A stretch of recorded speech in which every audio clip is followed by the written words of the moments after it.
All right, Star Wars Rogue One, because we're not calling it Rogue One, a Star Wars story. You just did. Nah, I didn't.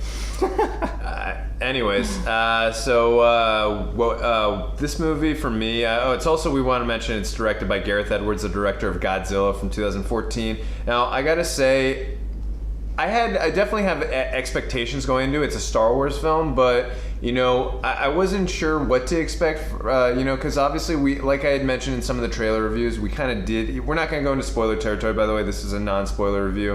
If you want some of our spoiler thoughts, by the way, we did do a film review with the Real Rejects. You can click on this link right here. We're going to have it posted for you. Check out our full thoughts in there. But we will have a spoiler review for you guys later on as well on this channel. But just going in expectations-wise, again, it's a Star Wars film, so I'm amped for it. But I wasn't sure exactly what to expect, just because, again, we saw the opening crawl for what was going to happen for this film. The rebels, are going to steal the Death Star plan, so we kind of knew what was going to happen. But I wanted to really feel for the characters and have that emotional bond in them. And I gotta say, this movie just delivered on so many fronts, from the action, the character interactions, the story, the way the film was shot, some of the battles in this film. I mean, and again, these characters are just really rich and have so much depth and complexion to them. So, and I was really hooked to just about every character in this film. I mean, I went into this movie with kind of tempered expectations. I didn't want to get too high. I know this is Star Wars, that has so much hype, but I think with those tempered expectations, this movie greatly surpassed them. I really enjoyed this movie. It was a lot of fun, and honestly, a very different take on a Star Wars movie, like in the same universe, but it just felt very different because there are no Jedi. They not really using the Force too much. It's more just humans in the battles that you don't really see in Star Wars. You see the Jedi winning and fighting the wars, but you don't see so much of the battles in between. Yeah.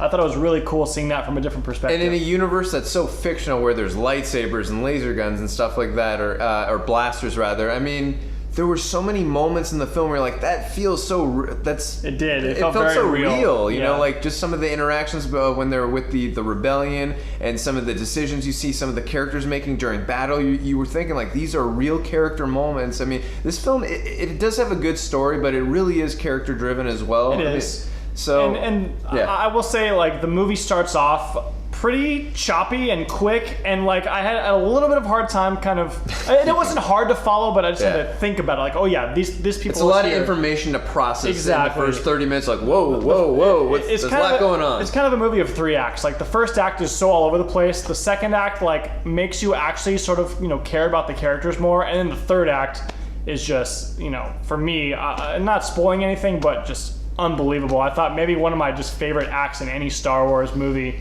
And the thing about that is, like, the first act was all over the place, the second act was kind of in between, and the third act was so focused, where like you just got to focus and kind of revel in everything that's going on, which I thought was really cool. I also thought too, again, not going into spoilers, but some of the locations, these planets, they were so beautifully shot, and just the way they this whole movie, the way they captured some of these planets in scope, and I mean, it felt Star Wars. And then again, some of the other planets that we got to see, of course, Yavin 4, just it made you go back like you were in 1977, just seeing these things. And it did have that feel of, like, from that time period. Yeah, and I was a little worried going into this film that some of the ties and ties into New Hope and some of the other stuff, I thought it was going to feel a little forced, but I was really delighted and happy to find out that it was very authentic, and a lot of the stuff wasn't crammed down your throat. It's like, oh, okay, that's where that connects. Oh, okay, that's where that connects. It's not thrown in your face like, hey, we just did this just to show you we are connecting to New Hope. It's like, it was very authentic, and the way the story structure was built, it's like, it makes total sense to how it relates and connects to Episode 4, New Hope. I totally agree. It was pretty, I won't say effortless, but they didn't have to try so hard. Like, I feel like with Episode 7,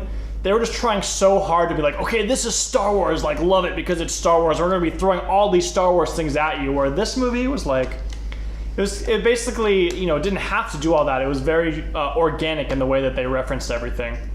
There were a lot of, like, cool cameos and like cool callbacks to the other Star Wars movies, which we will really get into in spoiler talk. Definitely. There were a lot though. Yeah, no, definitely a few of them made me like jump up in arms, and obviously there was a couple action sequences too that made me, like, as a Star Wars fan, just really like be a little boy again, like get that sense of, oh my god, this is Star Wars. But again, what I loved about this film is it is obviously connected to the Star Wars storylines, but it is its own film as well. Like it's not directly focused on the Skywalker storyline. So I did like how, like, again, without going into too much we're not going to really go into any spoilers other than one thing I just want to mention. I liked the first thing it did to establish that it's its own movie is it didn't really go into the opening crawl that we're used to in the other Star Wars films. Didn't, yeah. Which, you know, usually I thought I was going to mind it because that's what really gets me into Star Wars mode when I see that opening crawl and kind of gets the crowd into it. But again, like establishing it as its own like film, even though it is part of the Star Wars universe, just saying like, hey, we're in a different timeline. This is before New Hope. We're not the sequel to Episode 7. We're not focusing on the Skywalker saga right now. It's not the main It is very much its own movie. Yeah. And I think that was a strength that, like, it did kind of separate from the original trilogies, I should say, and then it just sort of paved its own path while also connecting you to those other movies. No, definitely. And what I also loved about this movie, it stands right up there with the best of the original trilogy. Like, I still like Empire Strikes Back. I might have to re-see this movie a couple more times in order to say about New Hope. But I still think A New Hope is number 2, but it's right up there with 3 or 4. So I thought it really held its own against the original trilogy and just did a great job of connecting in a very authentic and not forced down your cram throat way. Yeah, I agree. So, and also too, really quick, some of the characters in this movie, they are so amazing. Like, the standouts for me, obviously, are Donnie Yen and K2SO, Alan Tudyk, the voice of King Candy and Wreck-It Ralph. He did I love this robot. I mean, because he doesn't play it off as a robot. He's got personality. He really does. He's got funny quips. He's They're action. easily the two funniest characters in the movie, and also their action scenes are just great. My God. Some of the best, I would say. And like I made a point of saying this on the Real Rejects channel, like in regards to Donnie Yen's character, when you can have a stick and be more of a badass than a Jedi, like you're doing something right. And the way Donnie Yen was moving, like it was incredible. Some of the craziest and coolest fight sequences I've ever seen in a Star Wars film. So it was just really epic in scope. And some of these battles, the way they were shot, like it felt like we were really in a war zone. And we're obviously going to go into way more characters when we get into our spoiler talk. Just really quickly, another 2 characters I do want to mention, or rather 3 really quickly. Diego Luna's character and Jyn Erso, played by Felicity Jones. I really thought their bond and their chemistry and the way they interacted with each other. I mean, the whole team interacting with each other was incredible. And I think that's what got me so emotionally invested in it. Not just because the story was good, not just because the cinematography and the action was incredible.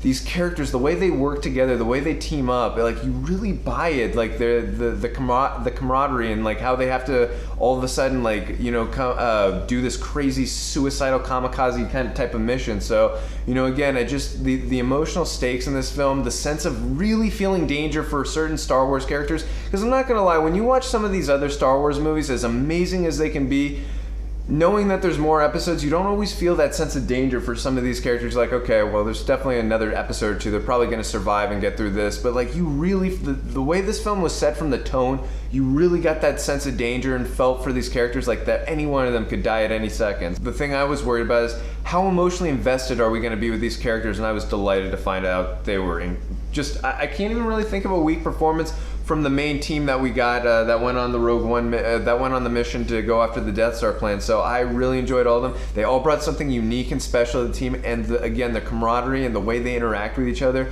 just really got you emotionally invested to this group, and you wanted to see more of this group interact with each other. And when characters start, biting dust a little bit here and there, you really feel in those moments, and you care and you don't want it to happen. So I thought this film just did a great job, just again with the action, the cinematography. Gareth Edwards did a great job directing the scene, the film as well. His previous work I had only known to be Godzilla, so I thought he did a great job of capturing the scope of like the Death Star, like he did with Godzilla, just capturing that feeling of how big these planets are and like the AT-AT walkers and all that stuff. So he did a great job. Like I said, the cinematography, the action in this film, Donnie Yen, K2SO, we get so many different amazing characters. I was just floored and really happy with this film, and I really enjoyed it. I'm going to give Star Wars Rogue One a 9 out of 10.